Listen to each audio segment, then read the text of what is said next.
अतिशय सुंदर. शुभा, लहान वयात तुम्ही चांगली युद्धकला अवगत केली, पाहून आनंद वाटला. हा, पण असेच राजकारणी डावपेचही शिकले पाहिजेत. हा आबासाहेब, एक विचारू? हो, विचारा ना. अगदी विनासंकोच विचारा. आबासाहेब, आम्ही मंगळुरात प्रवेश केल्यापासून पाहतोय इथली सर्व मंदिरं आणि महाल पडलेले का आहेत? शिवा, आम्हाला नेहमी काहीतरी प्रश्न विचारून हैराण करता. आबासाहेबांनाही. राणीसाहेब, आम्ही ऐकून होतो आमचे शिवबा फार चौकस बुद्धीचे आहेत. त्यांचा कोणताही प्रश्न टाळू नका. अहो, यातूनच तर लहान मुलं शिकतात. शिवबा, ही दुर्दशा म्हणजे हिंदुस्थानच्या भूमीवर परकीय ग्रहणांची पडलेली वक्रदृष्टी आणि स्वकीयांची गुलामगिरी. म्हणजे आम्ही समजलो नाही. म्हणजे हे दिल्ली, विजापूर, अहमदनगर, गोवळकोंड्याचे बादशहा यांनी परकीय मुलखातून येऊन इथं राज्य स्थापन केली आणि सत्तेसाठी, राज्य विस्तारासाठी एकमेकांशी लढू लागले. पण त्यासाठी लढणारे कोण आहेत? कोण? फार मोठं दुर्दैव आहे आपलं, फार मोठं. हे लढणारे, मरणारे आणि त्यांचा हा सर्व अत्याचार सोसून घेणारे सगळे सगळे हिंदू, सगळे मराठे. मग हे सगळे त्यांच्यासाठी का लढतात? गुलामगिरीची सवय पडलीये त्यांना. जशी महारोग्याला सर्पदंशाची संवेदना होतच नाही, तसेच बनलेत हे. सुमारे 350 वर्ष बादशहांच्या गुलामगिरीनं या मराठ्यांच्या मेलेल्या मनात एकाच गुणानं मोठं वास्तव्य केले. शिवबा, तो कोणता ठाऊक आहे तुम्हाला? कोणता गुण मासाहेब? तो म्हणजे यांचा विसराळूपणा. कितीही मोठा अत्याचार झाला, कितीही मोठं छल कपट झालं तरी विसरून जायचं. अगदी स्वतःचा भाऊ, वडिलांबद्दल सुद्धा सहजतेनं विसरून लाचारपणे बादशांची खिदमत करणं हेच मराठ्यांचं इमान आहे. तारुण्य आणि सौंदर्य हे तर महाराष्ट्राच्या लेकी सुनांचे अपराधच झाले आहेत. कुणीही हैवानानं घरात घुसावं, कुणालाही ठार मारावं, त्यांची मनगट पकडावी. त्यांचा हंबरडा ऐकायला वाली उरलं नाही, दुःखाला क्षितिज राहिलं नाही. त्या अगणित तरुण स्त्रियांच्या टाहोनी काळोखही गुदमरून गेलाय. पण वास्तविक हे पराक्रमी पुरुष एक झाले तर दख्खनच काय, पण दिल्लीही कोलमडेल. स्वतः आम्ही तो प्रयत्न केला. या साऱ्यांना एकत्रित करण्याचा आमचा प्रयत्न होता, पण आमच्या नशिबी वेगळंच मांडून ठेवलं होतं. आमच्या नशिबी आलं ते आमच्या जहागिरीवर, पुण्यावर गाढवाचा नांगर. मग हे लोक एकत्रित का होत नाहीत आबासाहेब? नेतृत्व, खंबीर नेतृत्व नाही म्हणून. आणि कोणाचं नेतृत्व मानणं हे मराठ्यांच्या रक्तातच नाही. या दिशाहीन मराठ्यांचं नेतृत्व तुम्हाला करायचंय. या 350 वर्षात या सुलतानांनी घातलेल्या थैमानात महाराष्ट्रातल्या माय बहिणींनी फोडलेल्या किंकाळ्यांचा, आक्रोशाचा आणि त्यांच्या सुडाच्या अश्रूंचा ज्वालामुखी बनायचे तुम्हाला. शुभा, हे घ्या. हा भगवा ध्वज म्हणजे त्यागाची निशाणी, पावित्र्याचं प्रतीक आणि हिंदुत्वाची प्रेरणा. याची धुरा आम्ही तुमच्यावर सोपवत आहोत. या भगव्याचे पाईक व्हा, याचे शिपाई व्हा. आबासाहेब, आम्ही सांभाळू ही धुरा. आम्ही शिपाई होऊ या परमपवित्र भगव्याचे. वाह, शाबास. आता अवकाश कसला मग? फडकवा हा बंडाचा झेंडा. महाराष्ट्र मुलूक राखा, महाराष्ट्र धर्म राखा. तो सह्याद्री तुम्हाला बोलावतोय, तो समुद्र तुम्हाला हाक देतोय. हे दोन्ही जेव्हा एक होतील तेव्हा दिल्ली सुद्धा हादरेल. शुभा, स्वराज्य निर्माण करा, धर्मराज्य, रामराज्य निर्माण करा. सत्पुरुषांचे, गोरगरिबांचे, चंद्र सूर्याचे आशीर्वाद तुमच्या पाठीशी आहेत. यशवंत, कीर्तिवंत, महाराजाधिराज, छत्रपती व्हायचे तुम्हाला. बोला हर हर महादेव, हर हर महादेव, जय भवानी. जय भवानी.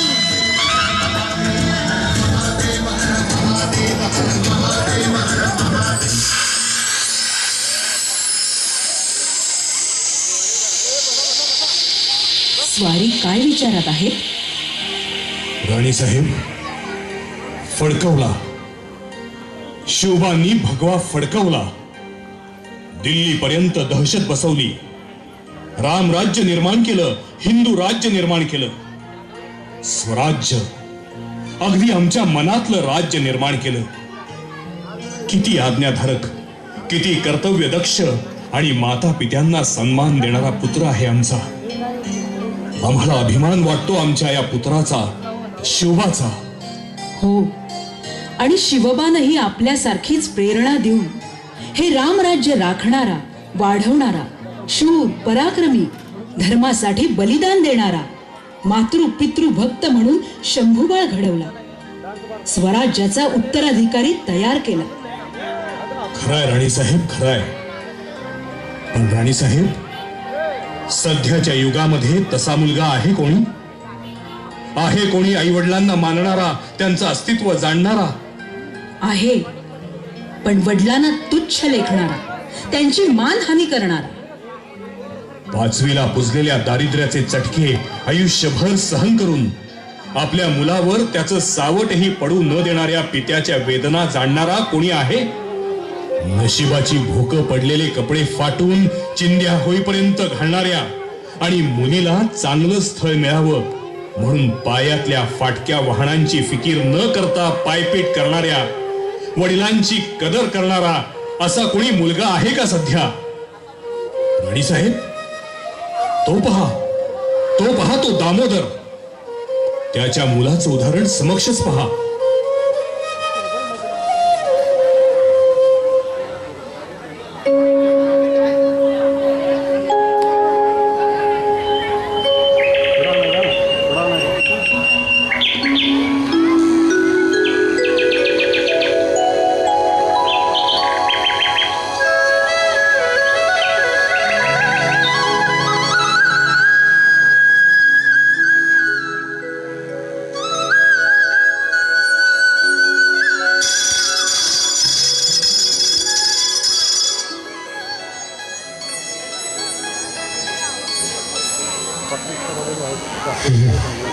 मला सोडून गेला. 12 वर्ष एकटेपणात काढले. एक एक दिवस एक वर्षासारखा वाटतो. नोकरी संपली आणि महिना 1500 रुपये पेन्शन सुरू झाली. पण काय, अगोदर होती त्यापेक्षाही जास्त गरिबी जाणवू लागली. तुमच्या दवाखान्यामुळे झालेलं कर्ज, 2 मुलांचं संगोपन, त्यांचं शिक्षण. सुनीता मोठी झाली, तिचं लग्न झालं. मुलूकभराची पायपीट, चौकशी करून तिला चांगलं स्थळ मिळालं. आता सुखात आहे. जास्त माहेरी येत नाही, पण नेहमी चौकशी करते. जुन्या आठवणींनी बोलत बोलत रडत असते. पण सुखात आहे. आणि हो, आपला सुधीर, त्यालाही खूप शिकवलं. हुशार आहे, इंजिनिअरिंगला घातले. त्यानं मला अजून सांगितलं नाही, पण आज त्याचा निकाल आहे. मला खात्री आहे तो पास होणार. कारण प्रयत्न आमचे असले तरी आशीर्वाद तुमचे आहेत. हा, पण मोठा हट्टी आहे. अहो, मलाच रागवतो, मला हिरवून बोलतो. आता आम्ही बाप म्हणून सहन करून घेतो. तरुण रक्त आहे त्याचं. अहो, सुधारेल आज ना उद्या, जाणीव होईल त्याला. हॅलो, हा हा, अरे सॉरी थोडा लेट झाला. अरे निघालो, लगेच निघतो. तू कॉर्नरवर ये बघू. बाबा, ओ बाबा, कॉलेजला चाललोय. 11 वाजेपर्यंत परत येतो. अरे अरे अरे सुधीर, पण आज तुझा निकाल आहे ना. अरे मग जरा देवांना, आईला नमस्कार करून जा. तुम्हाला कसं कळलं? बाबा, स्टुपिड राहता तुम्ही. अरे अहो, इंजिनिअरिंगची परीक्षा मी दिली आहे. अभ्यास देवांनी नाही केला, मी केलाय. मी पेपर मी लिहिलेत, कळलं का? अरे पण थोडं खाऊन तरी जा. हे बघ, नाश्त्याला गरम उपीट केलेलं आहे. बाबा तुम्हाला सांगितलं ना मी, मला बाहेर जाताना अडवायचं नाही म्हणून. पाहिलं, हे असं आहे, वेळोवेळी माझी मानहानी करतो. हा, पण आपण तर काय करावे, त्याच्यावर हवाला ठेवायचा. सुधारेल आज ना उद्या. तो परत येईपर्यंत त्याला खुश करायला हवं. काय करावं, पण पैसेही नाही आहेत जवळ. बघू कोणाकडे मिळतात का पाहू.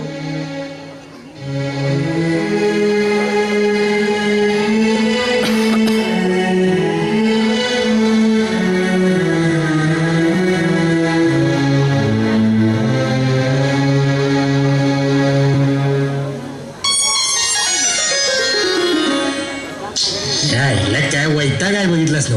अच्छा, त्या आईला नेहमीची बोंब आहे ही. मग वैताग आला. वेळेला नेहमी गायब होतो.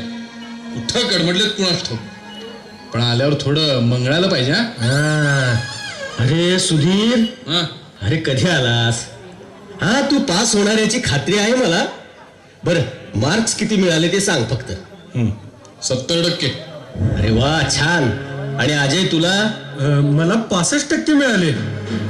पाया पडतोय काका. अरे असू दे. अभिनंदन, दोघांचंही अभिनंदन. हे बघा, हे घ्या. हा, दोघांनाही घ्या. दोघंही आपल्या मित्रांना पेढे देऊन या. होय. बाबा, आम्ही जरा सगळे मित्र पास झालो म्हणून गणपतीपुळ्याला जाणार आहोत. बर. गणेश दर्शनाला. आम्हाला एक 2000 रुपये पाहिजे. अरे झालं, चांगली गोष्ट आहे. पण 2000 रुपये? वाटलंच होतं मला. तुमची नेहमीची अडचण आहे. अरे नाही रे, तसं नाही रे बाळा. आज माझ्यासाठी खूप आनंदाचा दिवस आहे. मी करतो, काहीतरी व्यवस्था करतो. आणि सुधीर आणि अजय, हे बघा, तिथं गणेशाजवळ दोघांनी लवकरात लवकर कुठंतरी चांगली नोकरी मिळू दे असं मागा. हा, चला लागा, तयारीला लागा. मी बघतो काय करायचं पैशाचं. बर काका. सुधीर, अरे निघतो मी. घरी माझ्या वाट बघत असतील रे. आणि संध्याकाळी व्यवस्था झाल्यावर भेटू. बरं. कॉल कर मला. हा, करतो. हा, बाय. बाय. पाहिलं, घरच्या देवांना तुम्हालाही पाया पडला नाही तो. माझ्याही पडला, पण त्या अजय नंतर पाया पडला. असो, आता 2000ची व्यवस्था कशी करायची? काहीतरी केलं पाहिजे पोरासाठी. आठवलं, एक मार्ग आहे. त्या परशुरामाकडे हात पसरले तर देईल तो, असं वाटतं.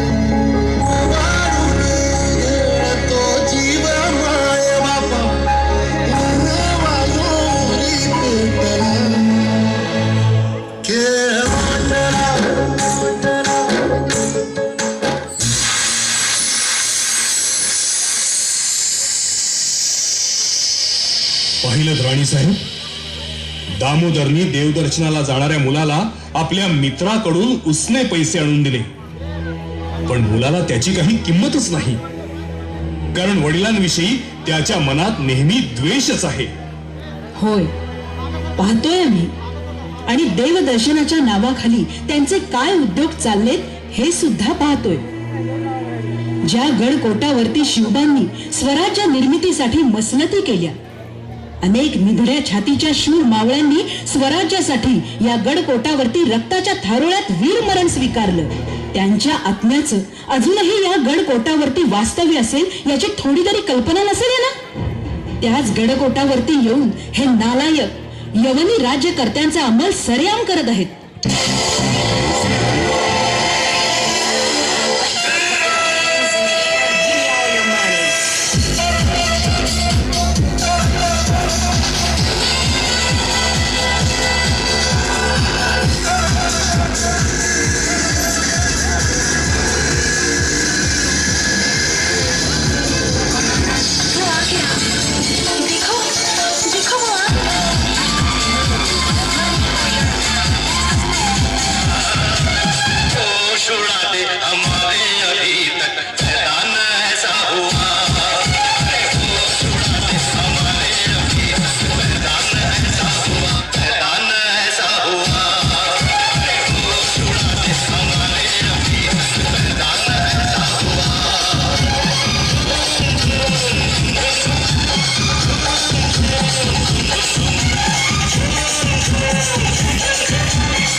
त्याच्या नादी लागून हा मुलगा बेदरकारपणे वागतोय.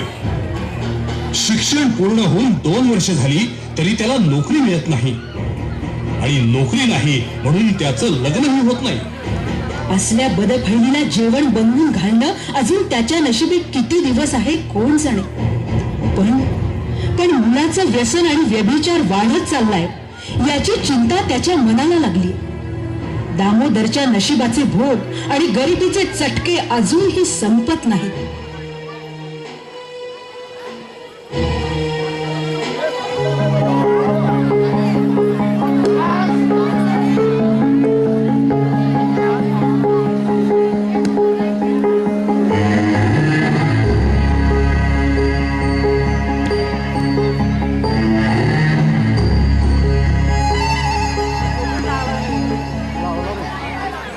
अरे सुधीर, आलास बाळ.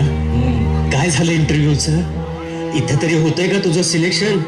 नाही झालं. का रे? माझं नशीब आडवं आलं. म्हणजे तुम्ही इकडं मुलग्यासाठी नवस केलात आणि मला देवानं घातलं जन्माला मराठ्यांच्या घरात. इथं किड्या कुत्र्यांच्या किमतीनं जगायला आरक्षण आडवं आलं. 2 जागा भरायच्या होत्या, 5 जण होतो.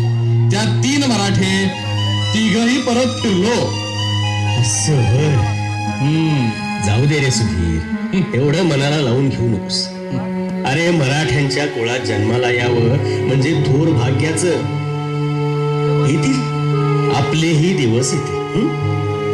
मराठे लढतात, हताश होत नाहीत, कळलं? हे बघ, तू जरा माझं ऐकशील?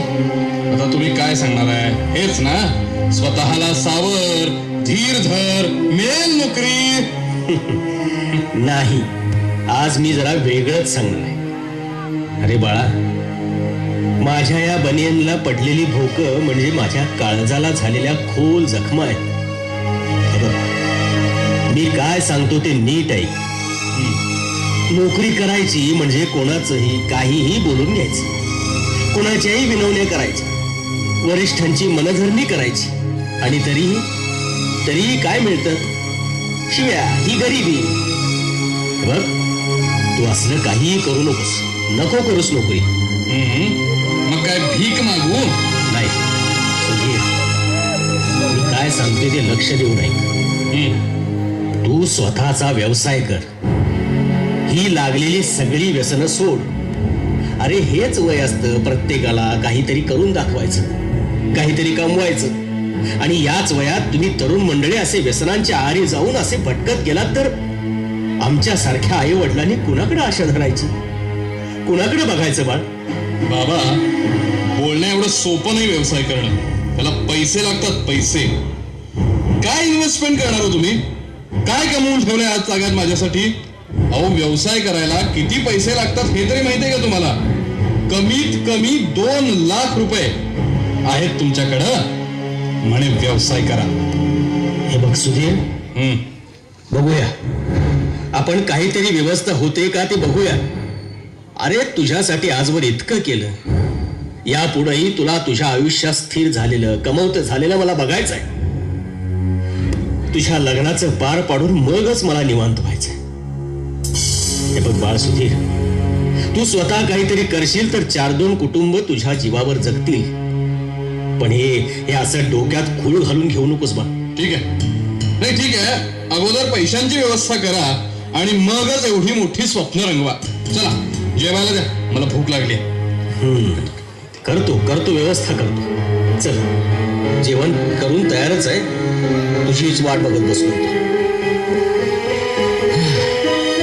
बघितलं, काहीतरी सांगावं तर हे अशी उत्तरं मिळतं. पण सुधारेल, आज ना उद्या सुधारेल. माझे प्रयत्न वाया जाणार नाही.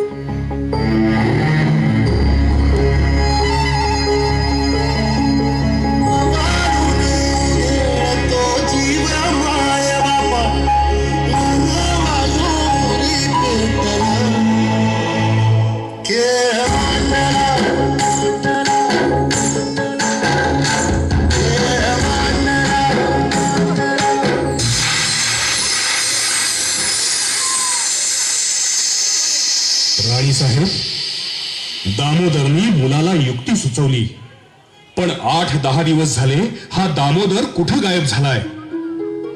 आपले वडील कुठं गेलेत, कशासाठी गेलेत, काय करतायत, कुठं जेवतायत, कोण जाणे? कधी जाणून घेतो कोणी वडिलांच्या मनाची व्यथा, त्यांनी आयुष्यभर सोसलेली दुःख? हे समजून घेते फक्त आई वडिलांपासून दूर सासरी असलेली मुलगी. मुलाखतीचं कोणतंही साधन जरी नसलं तरी अंतर्मनानं आपल्या माता पित्यांशी संवाद करत असते, विचारणा करत असते, सुखाची दुःखाची, आणि आतल्या आत रडत असते. मुलाला याचं काहीच नाही, पण दामोदरची मुलगी मात्र बातमी कळताच तातडीने माहेरी आली.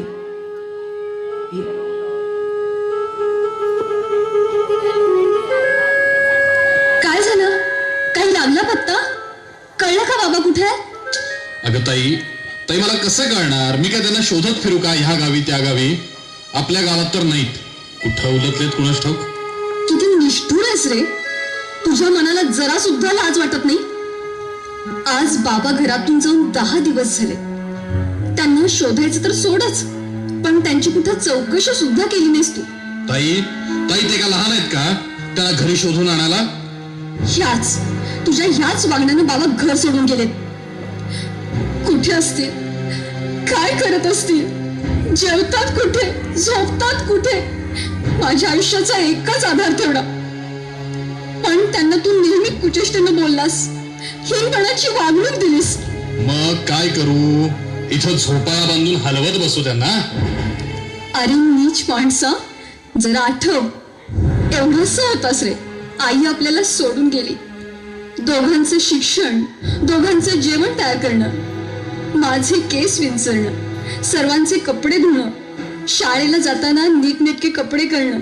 आम्हाला कधी आईची उणी भासू दिली नाही त्यांनी. तुझ्या शिक्षणासाठी त्यांनी माझं शिक्षण बंद केलं. तुझ्यासाठी काही कमी पडू दिलं नाही त्यांनी. आणि अजूनही तू सुधरशील, तुला सगळी जाणीव होईल असंच म्हणतात ते. आणि तू त्यांच्याशी असं वागतोस? आज संध्याकाळपर्यंत बाबा जर घरी आले नाही तर तुला दाखवतेच. काय करशील? कोण? बाबा कुठे होतात तुम्ही? कुठे गेला होतात? इतके दिवस काय करत होतात? वासू काका, हे काय झालं बाबांना? असे इतके अशक्त काय?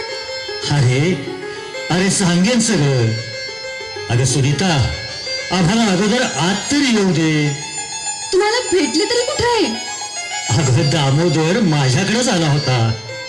येतो अधूनमधून, पण ह्यावेळी येतानाच त्याला एका दुचाकीची किरकोळ धडक बसली आणि खाली पडला. जमलेल्या लोकांनी याच्या सांगण्यावरून मला निरोप पाठवला. मी त्याला दवाखान्यात घेऊन गेलो, ऍडमिट केलं. डिस्चार्ज मिळाल्यानंतर सरळ इकडंच घेऊन आलो. दवाखान्याचं आणि औषधाचं बिल इकडे कळवायचं तरी. अरे सगळे दुचाकीवाल्यानं भरलेत. यांची व्यवस्था तेवढी मी केली. आणि दामोदर बोलला, मुलगा फार काळजी करतो, त्यामुळे त्याला अजिबात कळवू नका. काका कसे देवासारखे धावून आलात बघा. आता काय सांगतात डॉक्टर? काही तक्रार नाही, फक्त थोडे दिवस जपावं लागणार आहे. हळूहळू प्रकृतीत सुधारणा होईल म्हणाले. असू दे, पण व्यवस्थित परतले. गणेशाचीच कृपा म्हणायची. काका मी तुम्हाला चहा करते. जा कर. म्हणजे सुधीरशीही मला थोडं बोलायचं आहे.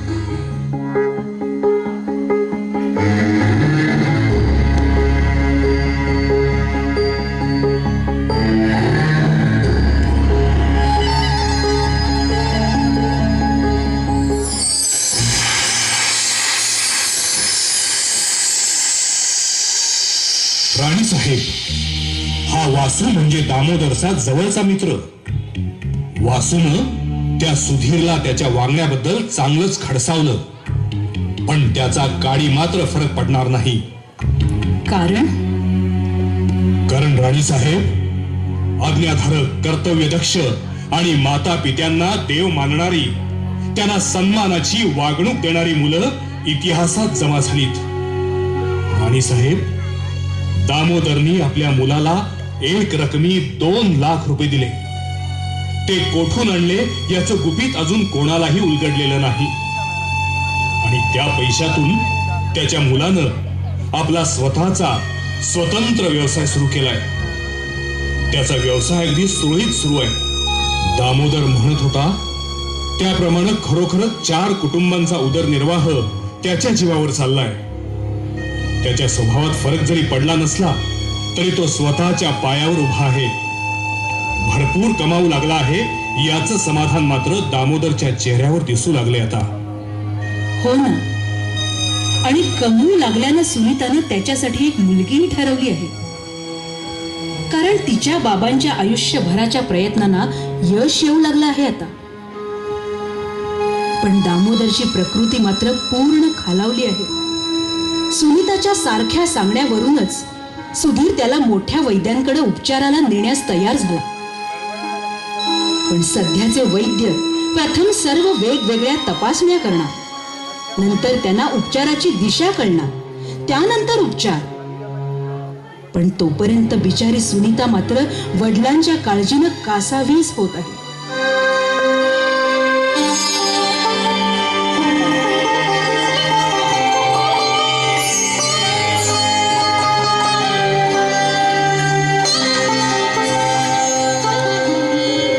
बाबा, हा घ्या चहा. कसं वाटतंय आता तुम्हाला? कशाचं बरं आलंय पोरी. सुधीरची एक काळजी मिटली. आता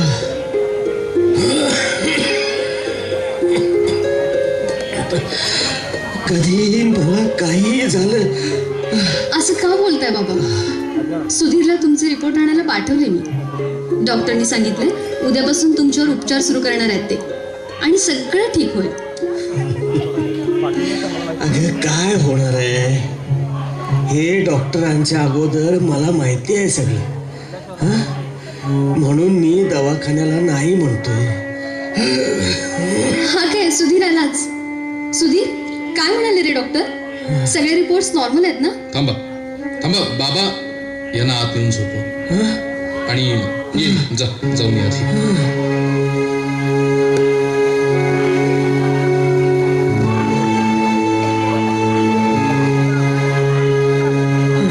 आणि काय सांगितले डॉक्टरांनी? मी वासू काकांना फोन करून बोलवलंय ताबडतोब. ते यायला निघालेत. ते आल्यानंतरच सगळा उलगडा होईल. अरे पण डॉक्टर काय म्हणाले ते तरी सांग. बाबांचे फार कमी दिवस आहेत. त्यांच्यावर कोणतेच उपचार चालणार नाही. काय? पण असं झाले तरी काय त्यांना? नसती आफत आली आहे. कुठं कडमडलेत कुणास ठाऊक.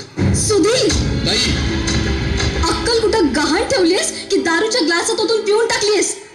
अरे नालायका, स्वतःच्या बापाविषयी असं बोलतोस? आयुष्यात कधी त्यांच्याशी चांगला वागला नाहीस, आणि आता काय कमी केलं रे त्यांनी तुला? एवढं मोठं केलं, वाढवलं, शिकवलं. नोकरी नाही म्हणून स्वतःचा व्यवसाय काढून दिला तुला. त्यांच्या दाढी वाढलेल्या चेहऱ्याकडे पाहिलंस तरी तू? आयुष्यभराच्या ओढातानीची आणि तुझ्या काळजीची प्रत्येक रेग सांगते रे. आयुष्यभर मी गरिबीचे चटके खाल्ले. तिच्या पुढे मी लाचार झालो. ते माझ्या मुलाच्या नशिबी यायला नको म्हणून रिटायर झाल्यावरही त्यांनी बाहेर काम करून तुझ्यासाठी सगळं केलं.